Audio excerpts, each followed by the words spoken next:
Boa noite a todos, que Deus nos abençoe, que mais uma vez a palavra do Senhor seja bênção no nosso coração. Vamos orar inicialmente. Coloca a sua vida, sua mente, a sua alma, deixa ela descansar diante do Senhor. Eu sei que todos nós vivemos tempos conturbados, cada um na sua experiência, cada um no seu contexto. Talvez essa semana tenha trazido alguns desgastes, algumas tristezas, coisas que marcaram o seu coração. Você está cansado, triste, desanimado. Isso é normal na vida de qualquer pessoa. Talvez você esteja preocupado com o que vai acontecer semana que vem. Mas descanse agora no Senhor. Esse é o melhor lugar para você esquecer tudo isso e deixar que Deus traga uma palavra de direção nova para a sua vida. Que você saia daqui nessa noite renovado. E a palavra não vai ser minha, eu vou ser simplesmente um instrumento. E eu vou transmitir uma palavra de Deus, e a palavra de Deus é poderosa para a sua vida. Amém? Senhor amado, estamos na Tua presença e queremos nos apresentar agora, Deus, com muita humildade, dizendo que não há nada em nós que seja digno, seja merecedor de estarmos aqui. Mas é pela Tua graça, é pelo Teu amor, é pela Tua misericórdia que nós comparecemos na Tua presença, Pai. E o nosso desejo é o Te ouvir. É ouvir a Tua direção, ouvir a Tua palavra, algo que venha acrescentar para a nossa vida, venha edificar algo em nossa vida. Senhor, perdoa nossos pensamentos. Tu conheces, Tu nos sondas. Ó Deus, nossos sentimentos, muitas vezes são sentimentos errados. Queremos que o Senhor nos guie pelo caminho correto. E que se estamos agindo de forma errada, o Senhor nos perdoa e nos mostra a direção certa, Pai. Fala ao nosso coração nessa noite. Usa, meu Deus, o poder da Tua palavra para transformar as nossas vidas. Toda a glória, todo o mérito, toda a honra seja dada ao Teu nome, Senhor, em nome de Jesus. Amém? Eu quero dar continuidade a um estudo que estou trazendo sobre a oração do Pai Nosso. Pegando aquela frase, quando os discípulos pediram para Jesus, Senhor, ensina-nos a orar. E Jesus disse, quando vocês orarem, orem assim. E ele citou o Pai Nosso que está no céu, santificado seja o Teu nome. E ali ele ensinou a oração. Então eu estou usando aquela primeira frase, orem assim. No primeiro estudo nós falamos sobre o Pai Nosso. Amém? Estão lembrados? E eu só vou dar uma pequena recapitulação. Precisamos entender que quando Jesus ensinou aquela oração, aquele modelo de oração do Pai Nosso, Jesus não estava simplesmente ensinando a orar. Jesus não estava ensinando como falar apenas, um discurso da oração.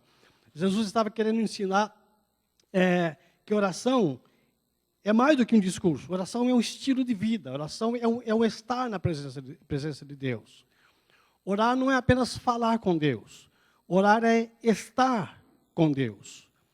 Então, alguém falou a respeito de um homem que ele tinha muito poder nas suas orações.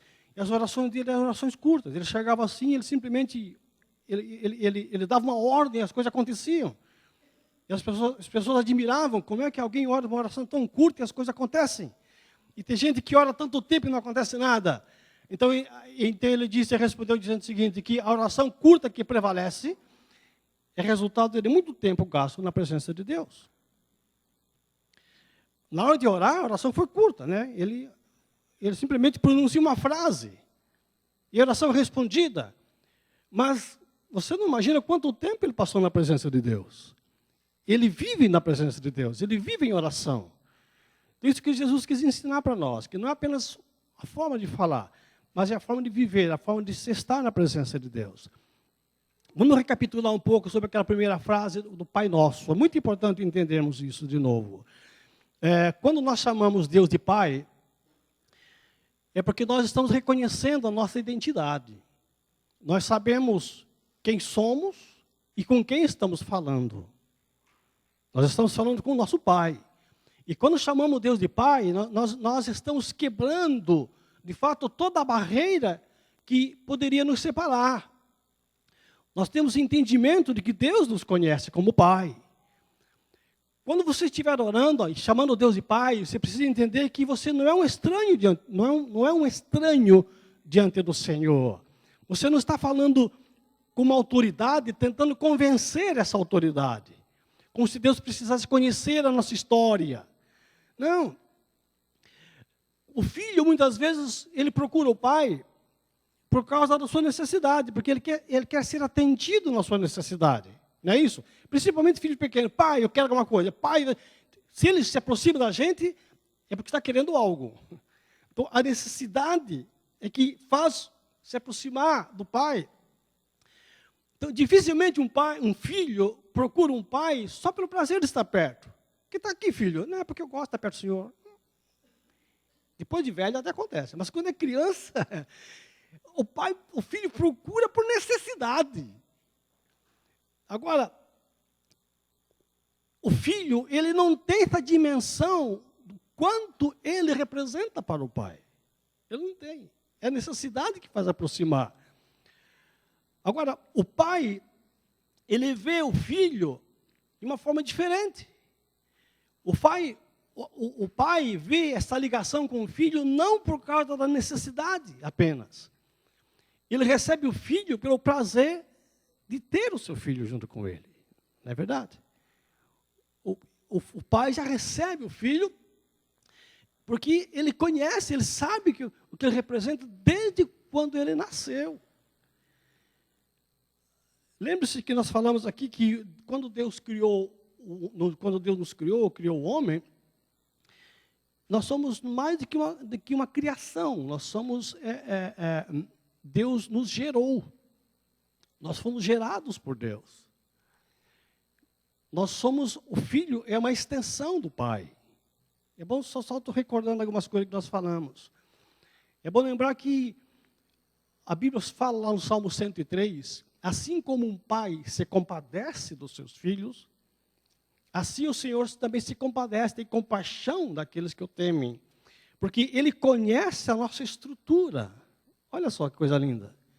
Deus conhece a nossa estrutura, Deus sabe do que nós somos formados. E lembra-se de que nós somos pó. Então, quando o filho se aproxima do pai, o pai não está vendo simplesmente a necessidade dele. O pai está vendo aquele menininho que nasceu com ele. O pai está conhecendo toda a estrutura dele. Toda a formação dele. Não é bom saber isso? Quando você está orando, você chega diante de Deus porque um problema sério, Deus diz, eu conheço muito mais do que isso. Eu conheço a sua vida desde a sua infância. Eu te formei. Eu fiz você. E Deus é capaz de dizer, você tem problema maior que esse ainda. Ou Deus vai dizer, esse problema não é nada. Deus te conhece. Deus conhece a nossa estrutura. É tão bom orar conhecendo isso. Um pai se compadece do filho não é por causa do seu problema, mas é por conhecer a estrutura dele, a fragilidade. Então, um verdadeiro pai, ele conhece seu filho muito mais do que o filho conhece ele mesmo. Guarde bem isso, o verdadeiro pai, ele conhece melhor o filho do que o filho se conhece. Assim é Deus também. Deus conhece muito melhor nossa vida, nossa situação, do que nós mesmos podemos conhecer e podemos avaliar. Quando o filho pródigo, a parábola que a Bíblia fala, quando o filho pródigo voltou para casa, depois de ele ter saído de casa, aprontou tudo, gastou todo o dinheiro, envergonhou todo o nome da família, mas ele se arrependeu e voltou para casa, a Bíblia fala que ele voltou ensaiando, pensando, eu vou chegar em casa, eu vou falar isso com meu pai. Eu vou dizer, pai, eu pequei contra os céus, eu pequei contra ti. E ele ensaiava e pensava, como é que eu vou encontrar com meu pai? E ele veio com essa preocupação de tentar se justificar diante do pai. Mas o pai, quando encontrou com ele, só pensava numa coisa, de ter o filho de volta. A Bíblia não diz que o pai parou para escutar o que ele queria falar. A Bíblia simplesmente diz que o pai viu, correu e abraçou. Não deu nem tempo do filho justificar o seu erro. O filho se aproximando do pai com seus problemas. O pai vindo em direção dele já com roupa nova, com sapato novo, com um anel no dedo, restaurando a sua posição. Quando você ora, você chega diante de Deus com seus problemas e Deus já está tudo preparado para te receber, para te abençoar, para te restaurar. Pai nosso que estás no céu. quanta importância nessa palavra, né? E às vezes a gente ora simplesmente como introdução de uma oração. Então, depois de conhecer quem nós somos, e depois de conhecer com quem nós estamos falando, Jesus está mostrando agora o passo seguinte. Qual é o lugar que o nosso Pai está? E é o lugar aonde eu estou me dirigindo. Pai nosso, que estás nos céus. Então vamos pensar um pouco sobre essa frase. Então, se o primeiro passo Jesus queria ensinar quem nós somos, o que nós representamos diante de Deus, esse segundo passo, o Senhor está nos ensinando agora qual é o lugar da oração. Aonde que Deus realmente está em nós e aonde nós podemos estar em Deus. Para entendermos melhor essa questão de estar em Deus, o lugar de Deus, é preciso entender a questão da nossa natureza espiritual. Eu sei que isso já tem sido falado aqui no Tadel, sobre a natureza humana e a natureza espiritual. Nós seres humanos, a nossa natureza, o nosso ser se manifesta em duas naturezas. A carnal e a espiritual. Natureza carnal, ou seja, o homem exterior, é a natureza com que nós nascemos com ela. Né? É uma natureza que foi criada por Deus como espiritual, mas por causa do pecado, se tornou morta diante de Deus. Uma natureza sem vida. Mas é a nossa natureza comum. O homem espiritual, o homem interior, é a nossa natureza agora renovada pelo Espírito de Deus, que habita no nosso coração. Portanto, nós somos um ser só, que se manifesta em duas naturezas diferentes, de duas formas diferentes. Um ser só. Mas às vezes nós manifestamos de forma carnal ou de forma espiritual. Ou é a nossa carne que domina, ou é o nosso espírito que domina. Agora, quando nós oramos, nós estamos nos apresentando diante de Deus no ser espiritual. Isso que é importante entender. É importante entender que nós somos o homem espiritual que está buscando a Deus nessa hora. E entendendo isso, nós vamos ver que quando você ora, você não está simplesmente ali no seu quarto, né? Fisicamente você está ali. Mas o seu espírito é mais do que isso.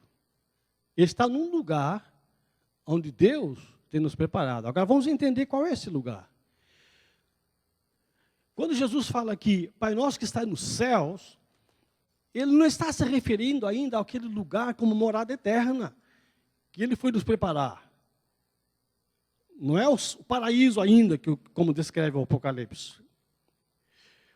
Jesus, o céu aqui é um estado de espírito, um estado de alma. É uma posição em que Deus se encontra. E onde também Ele nos colocou. Pai nosso que está nos céus, o Espírito de Deus que habita nessa posição alta de santidade, de perfeição.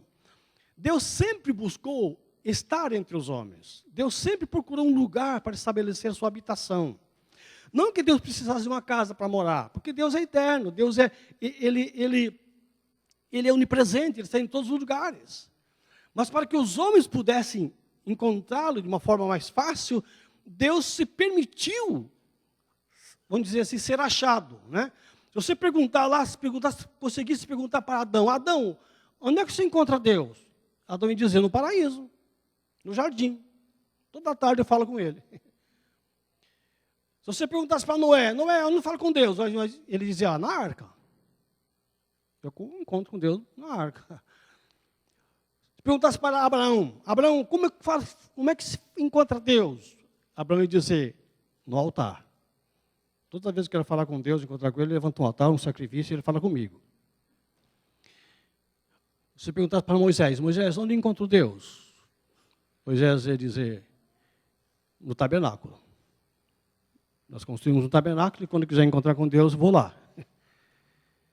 E assim cada um tinha uma situação. Quando chegou mais tarde, veio João Batista.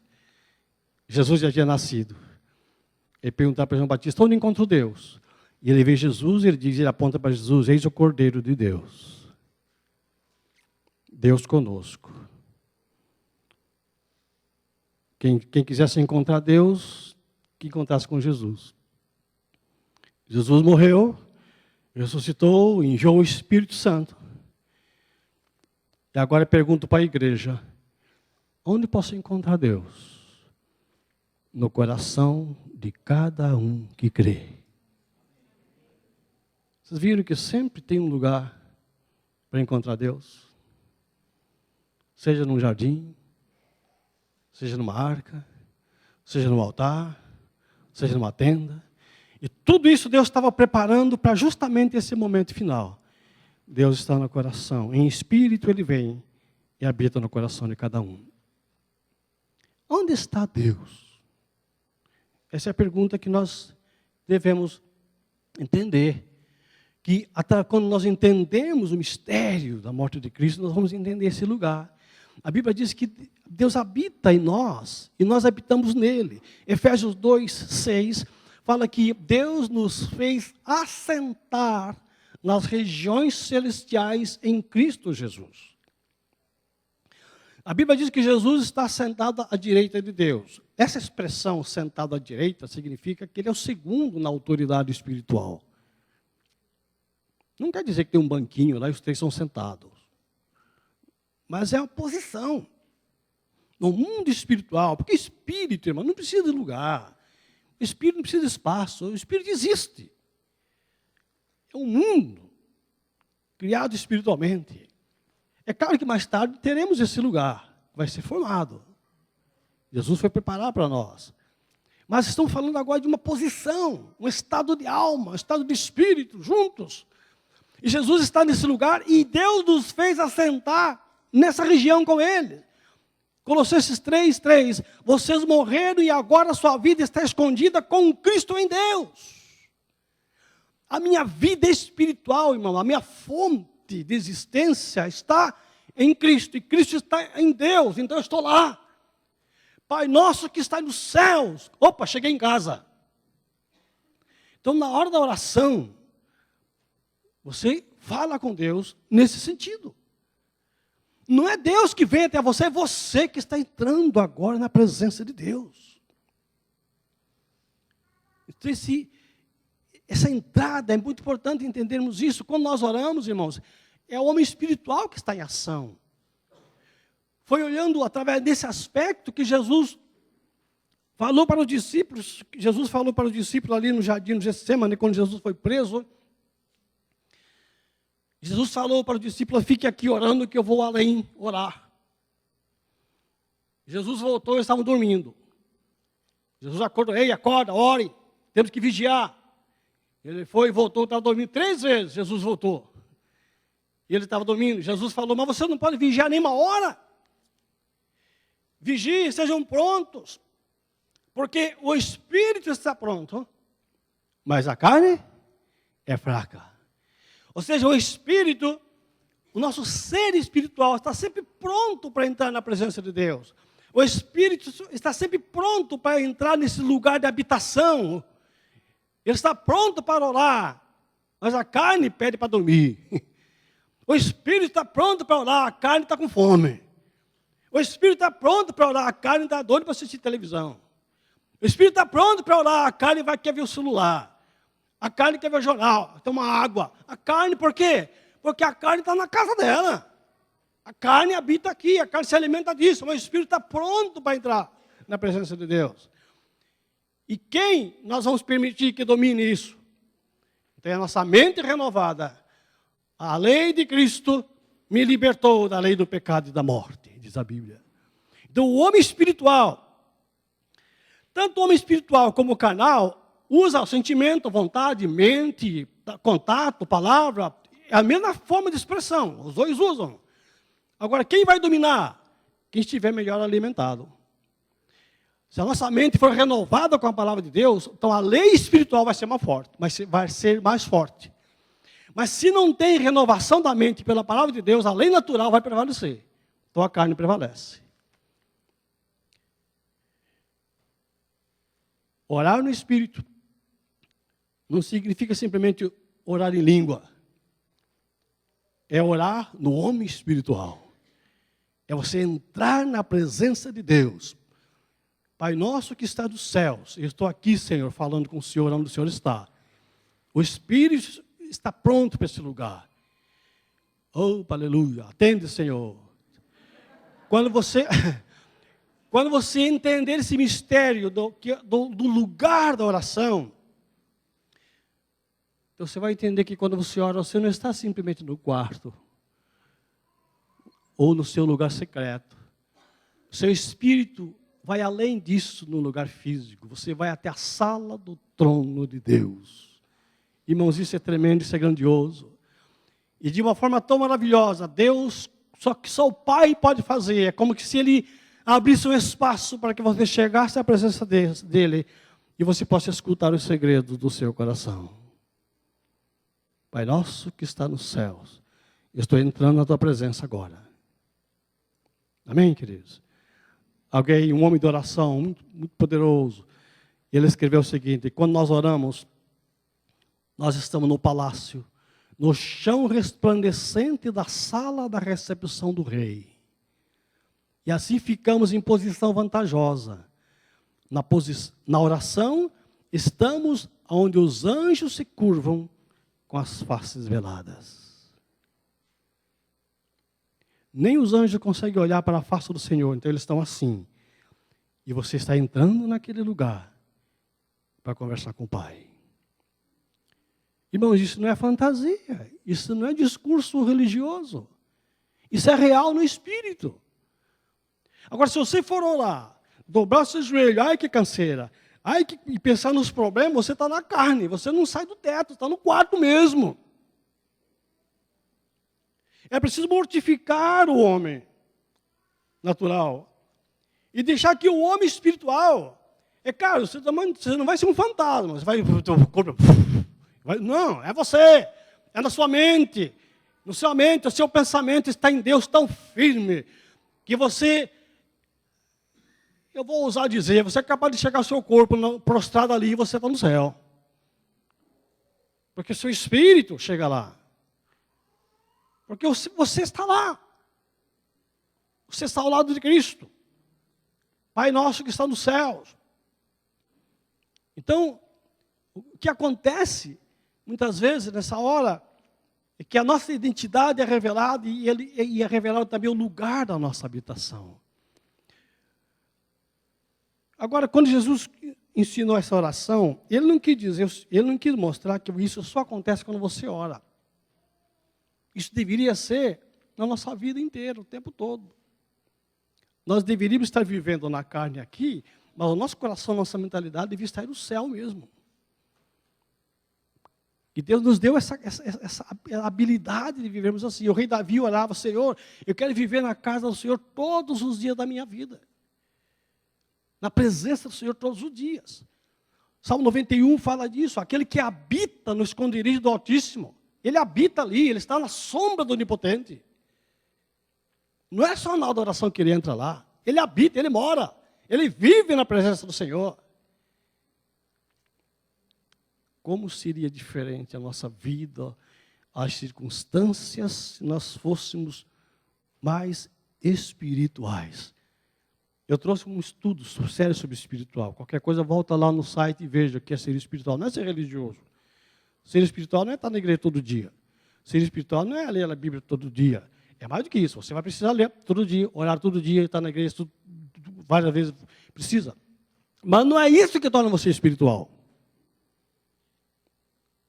É essa posição. É você ter a lei de Deus mortificando as leis naturais, para que você possa viver no Espírito. E assim nós aprendemos a orar como Jesus ensinou a orar. Quando nós temos esse entendimento, Pai nosso que está nos céus, é lá que eu estou, é lá que eu entro, isso traz uma visão espiritual para algumas coisas muito importantes. Primeiro, nós entendemos aqui os nossos direitos espirituais.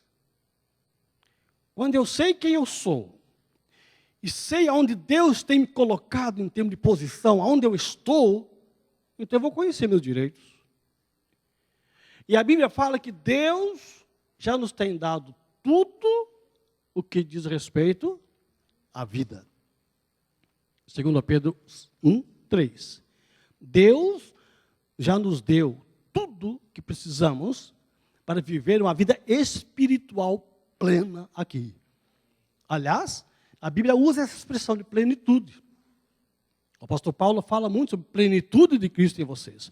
Aliás, usa uma expressão muito forte para que possamos conhecer o amor de Cristo de tal forma que estejamos cheios de toda a plenitude de Deus. Será que é possível isso? Deus em você preenchendo todo o seu ser de tal forma que Deus possa caber aí dentro.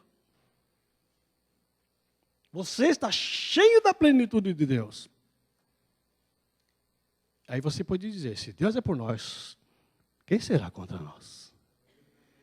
Se você está cheio da plenitude de Deus, quem ousa desafiar a lei que está em você? Estão percebendo quão distante nós estamos do que Deus tem preparado para nós? Quão pequeno nós somos, quão carnais nós somos, se Deus já nos deu essa possibilidade de andarmos aqui no Espírito. Jesus andava no homem espiritual, por isso que ele andava sobre as águas. Olha aí, eu sou espiritual. Jesus dava ordem, os peixes obedeciam. Jesus dava ordem, a figueira não obedecia. Jesus dava ordem, o morto obedecia. Por quê? Porque ele andava no Espírito. E a plenitude de Cristo está em você.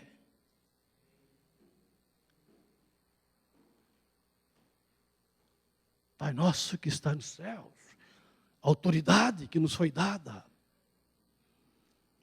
E muitas vezes, ao invés de agirmos na posição que Deus já nos tem colocado, nós ficamos esperando que Ele mostre o que fazer, Senhor. E ficamos orando para descobrir o que eu tenho que fazer. Mas Deus, eu já te dei, mas já está nas suas mãos, faça. Lembra da história de Moisés? Moisés conduzindo o povo, chega diante do mar. E agora, Senhor? O mar na sua frente. E o povo reclamando, e o povo querendo voltar. E o povo acusando Moisés daquela insensatez de levar o povo até aquele lugar. E Moisés pedindo para Deus. Sabe o que Deus diz? Moisés, por que você ora para mim? Estenda a sua mão. Por que Deus fez isso? Porque quando Deus chamou Moisés, Deus perguntou, Moisés, o que você tem em tua mão? Senhor, eu não tenho nada, não sei uma vara de cajado, me entrega essa vara.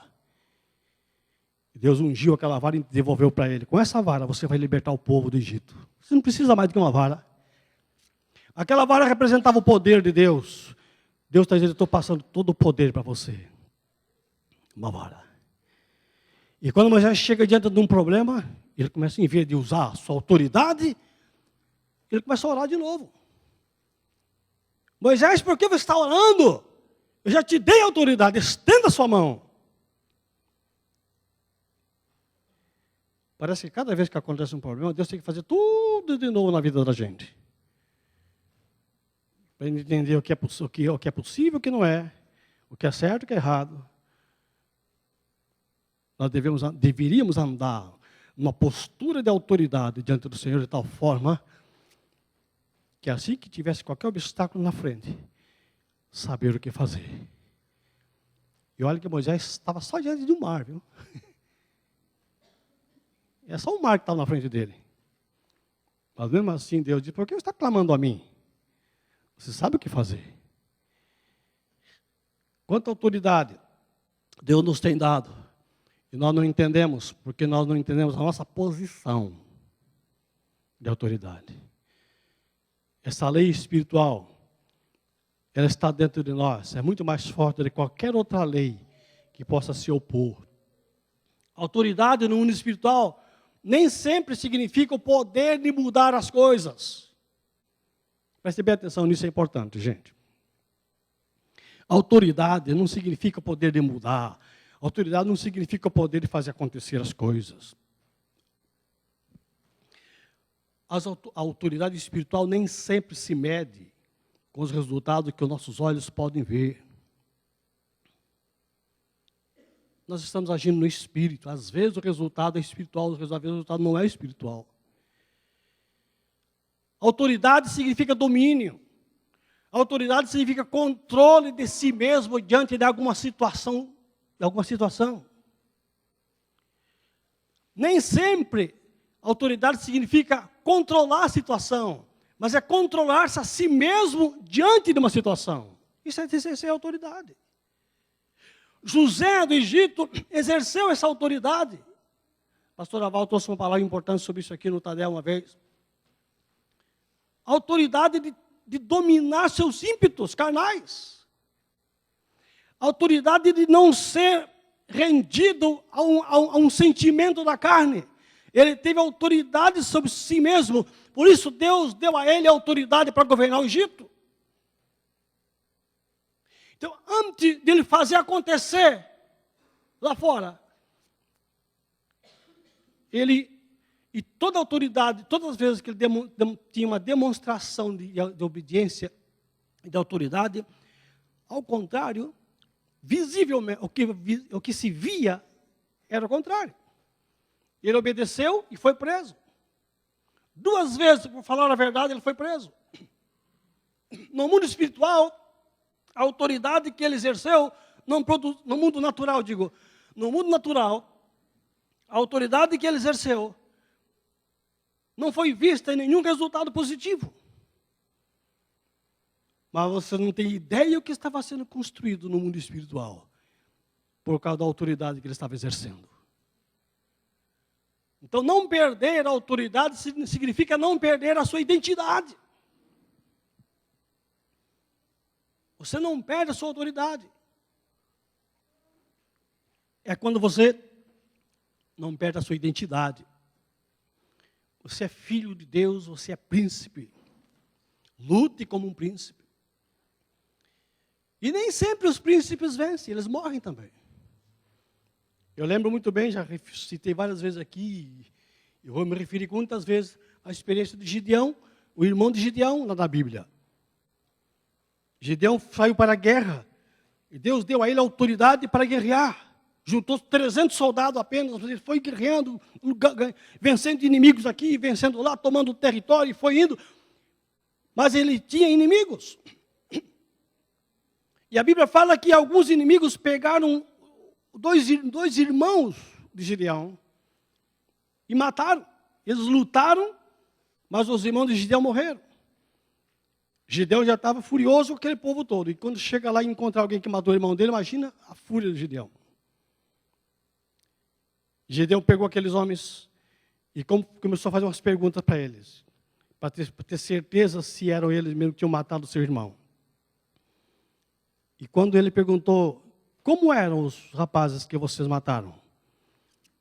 Aquele homem olhou para Gideão e disse, ele parecia com você, parecia um príncipe. Eu acho lindo isso. Como é que eles eram? Era parecido com você.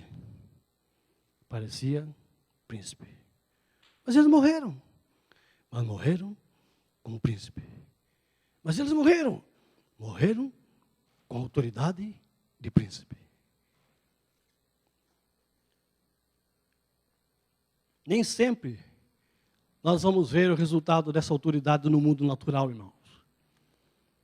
Quem assistia à morte de Jesus não viu nenhuma vitória ali no Calvário. Não viu.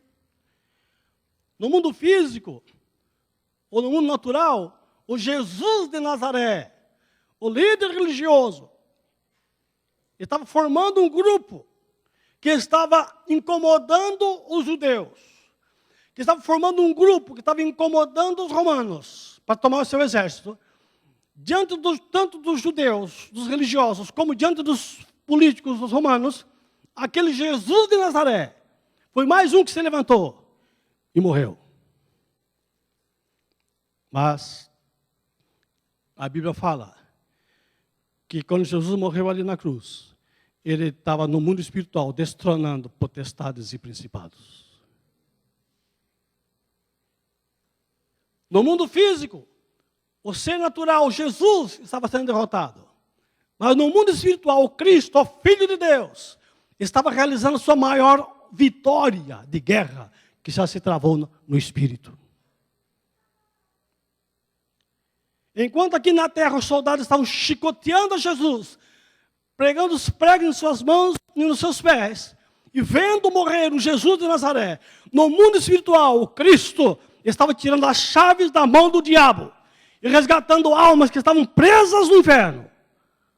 Esse é o poder, essa é a autoridade no mundo espiritual. E a gente quer ver. A gente ora, não acontece nada, não adianta nada. E desanima, e desiste, porque não está vendo nada. Você não tem ideia da destruição que está acontecendo. Você é espiritual. Pode refletir aqui ou pode não refletir. Mas tudo que você faz é gravado e guardado no mundo espiritual. Às vezes, para que possamos ser vitoriosos no mundo espiritual, é preciso admitir a derrota no mundo natural. Para ser vitorioso no mundo espiritual, você tem que ser humilde para assistir a sua derrota aqui. Porque muita gente, no desejo de querer defender a sua posição, a sua autoridade aqui, acaba perdendo a vitória no mundo espiritual e mais tarde perde aquilo que conquistou aqui também. Tem muita gente que faz de tudo para defender a sua honra. Mas que honra, gente? Nós estamos mortos. Que honra o morto tem? Eu já vi tanta gente que em defesa da honra hoje não tem nada. Jesus nunca se preocupou em defender-se. Se entregou. Eu vim aqui para cumprir a vontade do Pai. O natural se corrompe. O natural morre. E o interior se renova dia após dia. A autoridade espiritual é você manter firme a sua posição até a morte. Eu costumo brincar às vezes, mas é uma brincadeira que é certa. Essa frase é minha, hein? Ah, pastor, mas eu vou morrer. Morra, meu filho, morra crendo. Morra acreditando. Porque felizes são aqueles que deixam de crer e morrem também. E quando chegar lá não tem nada. Não adiantou nada. Agora, se você morrer crendo, você é vitorioso no mundo espiritual. Quanta diferença. Mataram um líder, olhando para Jesus, mataram um líder e os bandos de seguidores fugiram todos. Os discípulos correram todos. Mas não sabia que no mundo espiritual estava se formando a igreja e grandes seguidores de Jesus Cristo iriam surgir no outro reino. Eles acharam que mataram um líder judeu que se levantou e insurgiu ali, um grupo rebelde, mas não imaginaram que naquela morte estava justamente formando o reino que um dia vai reinar a terra toda. Essa é a minha posição em Cristo. Pai nosso que está no céu. E é aí que eu estou. É lá que eu reino. Então nós não podemos medir nosso grau de autoridade espiritual só pelos resultados, irmãos. Aprendam isso. Os resultados são medidos o resultado do mundo espiritual, eles são medidos pela nossa pronta obediência às leis do Espírito. Exercer essa autoridade é não perder essa identidade que nós temos de filhos de Deus. Você foi chamado não como servo, nós falamos isso na primeira lição, lembra? Deus não chamou você como servo, Deus chamou você como filho. Não foi um servo que se rebelou e Deus foi atrás para resgatar o servo, foi o filho que saiu de casa. E Deus está esperando a volta dele. Você é filho. E como filho você foi convidado para sentar na mesa do rei, não para comer o resto do que sobrar na mesa do rei. Como filho, você é convidado para morar na casa. Não é para morar em quartinho separado como escravo. Você é filho. Você precisa ter essa identidade. A Bíblia fala a experiência de um menino que era era neto de Saul. O nome dele era Mefibosete. Você sabe a história que Saul, por causa de inveja, ele perseguiu muito o rei Davi, que foi escolhido por Deus para ser seu sucessor. E Davi nunca fez nada de mal contra o rei Saul. E ao contrário, Davi fez uma aliança muito forte com Jonatas, filho de Saul. E esse menino, Mefibosete, era filho de Jonatas. E uma vez, num momento de guerra, a ama dele saiu correndo e caiu com aquele menino, e ele tropeçou e ele quebrou sua perninha e ficou com defeito na perna. Por isso ele não foi para a guerra. E naquela época, um homem defeituoso era nada. Era um zero à esquerda. E depois que o rei Davi assumiu o reino, ele ficou preocupado, porque havia uma lei naquela época, que quando o rei assumia, todos os outros descendentes do rei anterior eram mortos. E esse menino se escondeu, com medo que o rei Davi matasse. Mas Davi tinha feito uma aliança com o pai dele. E um dia ele perguntou, chamou o empregado e disse: tem algum descendente de Saul aqui? E alguém descobriu, olha, tem um menino chamado Mefibosete, está escondido numa casa, lá está longe. E o rei mandou buscar. Quando ele recebeu a notícia de que o rei estava chamando dele, ele ficou com muito medo. Ih, agora eu vou ser morto. Me descobriram aqui, me acharam aqui. O rei chama aquele menino com defeito físico. E o rei então diz para ele: olha, você faz parte da família real. Você é filho de rei. Eu estou convidando você para vir morar na minha casa. Eu estou convidando você para sentar na mesa comigo e comer junto comigo. Ei, glória a Deus. E sabe qual foi a resposta daquele homem? Aquele homem olhou para o seu defeito físico e disse: Senhor, eu não passo de um cão morto. Olha a expressão que ele usa. Eu sou um cão morto. Você vai se incomodar comigo, um cachorro morto?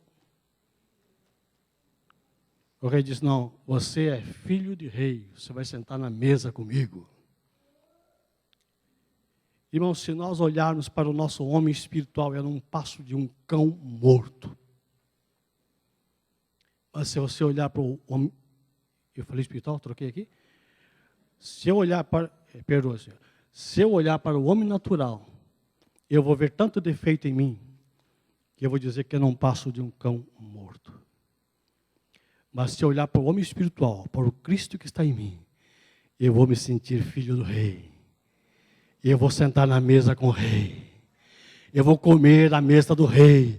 Eu vou morar na casa do rei. E aquele homem tinha tanta dificuldade para aceitar a sua identidade, que mais tarde houve um problema de novo no palácio. Davi teve quase que fugir. Falei: vão me pegar de novo, vão me matar de novo. E as pessoas acompanharam Davi. E ele precisava de ajuda, porque ele não conseguia andar, alguém tinha que levar ele, e ninguém levou. Eles me abandonaram de novo. E eu vou ser um cão morto de novo. Aí quando um dia, quando Davi voltou da guerra, Davi pegou, e quando ele chegou no palácio, as pessoas vieram encontrar-se com o rei, ele não apareceu. Mais tarde acharam ele, estava lá de novo como um mendigo. E a Bíblia fala que ele não havia lavado os pés, não havia feito a barba, não havia lavado a roupa, porque enganaram ele.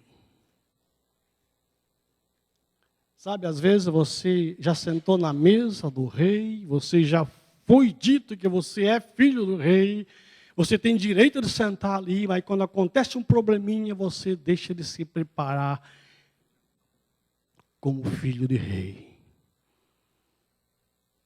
Você se suja novamente. Você esquece a sua identidade novamente. Ele não tomou um banho, ele não fez a barba, ele não se trocou de roupa. Eu voltei a ser um cão morto. O rei Davi disse, de novo, não, você não é. Eu vou te dar uma nova chance. Faz a sua barba, toma o seu banho, veste a tua roupa e senta na mesa. Você é filho de rei. Pai nosso que está no céu. Quanta coisa podemos aprender só dessa frase. É lá que Deus está, é lá que eu estou. Dá uma pensada aí, veja o que tem abalado e perturbado você. O que tem incomodado você nesses últimos tempos? É o céu? São as coisas do céu? Ou são os relacionamentos? São as intrigas, as invejas, as cobiças, o orgulho, a ganância? O que tem perturbado a sua vida? São as coisas que estão no palácio do rei. Quando você entra lá, os anjos estão lá, não podem nem olhar para a presença de Deus. Essas coisas que você te preocupa estão guardadas lá, tem certeza disso? Ou você está se envolvendo com coisas que vão ficar, que vão morrer? Qual é o ser que está dominando você, está controlando realmente a sua vida? Não olhe só para a terra, não olhe só para o natural, senão você desiste. O profeta Isaías fala ali que no capítulo 5, ele estava num desespero, ele olhava para a nação, ele só via coisa ruim. E no capítulo 5 de Isaías diz assim, ai de vocês, tribo do sei de quem, ai de... Então, era ai para tudo quanto é lado. Ai de vocês que agiram, ai de vocês, e ele apontava dedo para todo mundo, ai de você, ai de você. No capítulo 6 diz que ele entrou no reino de Deus e ele disse, ai de mim. Quando ele entrou na casa de Deus, começou a olhar para cima, ele viu a glória de Deus, ele disse, ai de mim, Senhor. Oh, glória. E ele concluiu dizendo isso aqui, se alguém olhar para a terra, só vê trevas e aflição. E até a luz do dia será obscurecida pelas nuvens. Se você olhar só para a terra, você só vai ouvir e vai ver ai. Ai de mim. Ai disso aqui, ai daquilo, até na igreja. Se você olhar só o nível terreno, é ai, ai, ai, ai, ai. Mas se você olhar para o céu, você vai parar de apontar o dedo para os outros e dizer ai de você. E você vai olhar para você mesmo e dizer, ai de mim, que sou pecador. Ai de mim. E quando ele reconheceu, ai de mim, sabe o que aconteceu? Ele viu. Não viu trevas e aflição, mas ele viu o reino de Deus, a glória de Deus, os anjos cantando. E mais, ele ouviu Deus falar. Glória a Deus. Irmãos, mesmo envolvido às vezes com o ministério da igreja, nós estamos tão envolvidos com pessoas, com problemas, com metas, com isso e com aquilo, com tudo. Temos que fazer. Ai de você se não fizer, ai de você que fez aquilo, ai de você que fez aquilo. Olha para cima e olha para Deus e olha para você. Diga, ai de mim, Senhor, tem misericórdia de mim, que estou perecendo. E deixa o anjo pegar com tenaz a brasa do altar e purificar a sua língua, para que você possa então glorificar o Senhor, como ele fez com Isaías.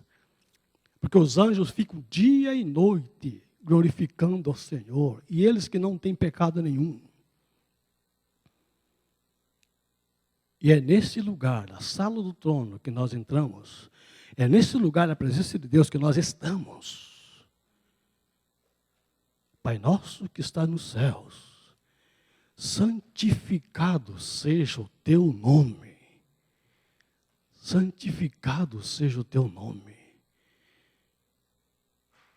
O lugar onde Deus está é santo, é separado de tudo que tem contaminação. Quando Moisés compareceu diante do Senhor, Deus disse: tira a sandália dos seus pés, porque o lugar que você está é terra santa. Você habita num lugar santo. Se separe de tudo aquilo que é mortal, que contamina, tudo aquilo que passa, destrói, e apegue-se ao que é santo, que é imortal, porque Deus é santo. Santifique o nome do Senhor, revelando isso na sua vida. Amém, queridos?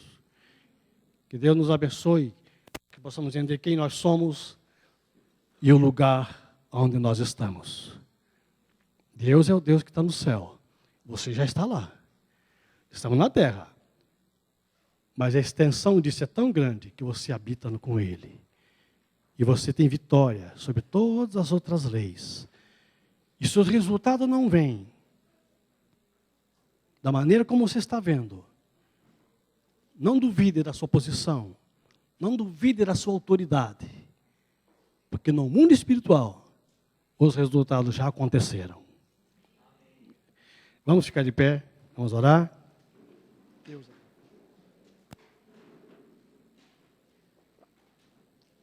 Ó Senhor amado. Obrigado, Jesus, por ter nos ensinado o lugar da oração. O estar na presença do Pai. Este é o lugar que o Senhor quer nos colocar.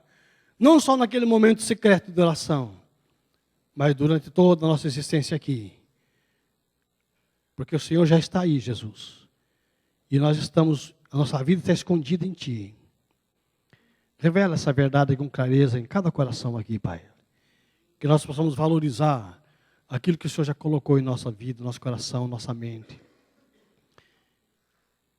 E que dá-nos a fé para entendermos que quando nós aceitamos a nossa posição em Cristo, nós temos plena autoridade para viver nas leis espirituais.